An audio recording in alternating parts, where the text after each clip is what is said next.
This is the top secret building. I might have to kill you if you let any of this information out.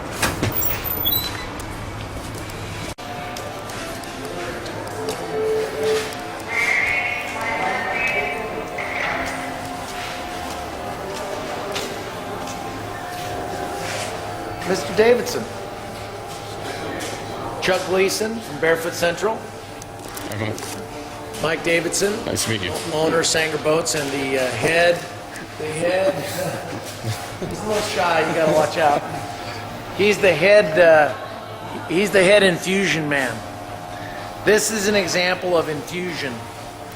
This is what Mike's been working on for the last 3 years. Sooner or later, all boats will have to be built in a closed molded system like this, just from an emission standpoint.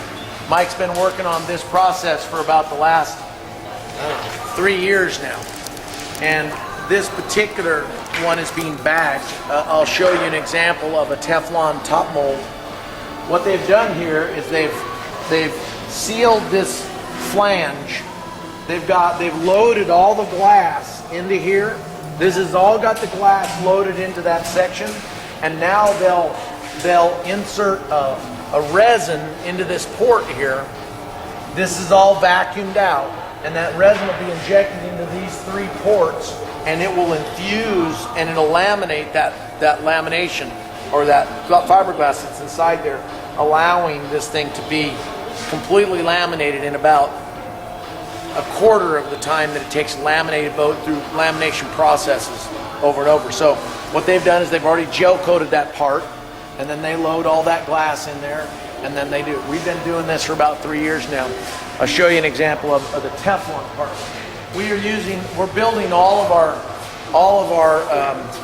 our swim platforms.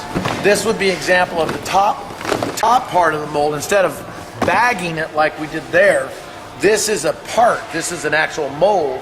It has a vacuum port and has a resin port, and it would go onto something like this.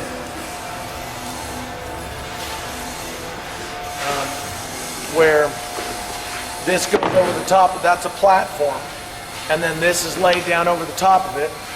You suck all the air out of it, you inject resin into it, you make that small part the same way in a closed molded system. So you don't really have, right now it smells like glass in here because he's glass in a hole over there. But for the most part, this has no emissions. That emissions get sucked into a filtering system, and there is no emission. This is really high-tech stuff we've been working on for about 3 years. We hope to be ready when the time comes that we have to build boats in a closed molded system. We're going to be ready for it when it happens. We're getting close as it stands right now.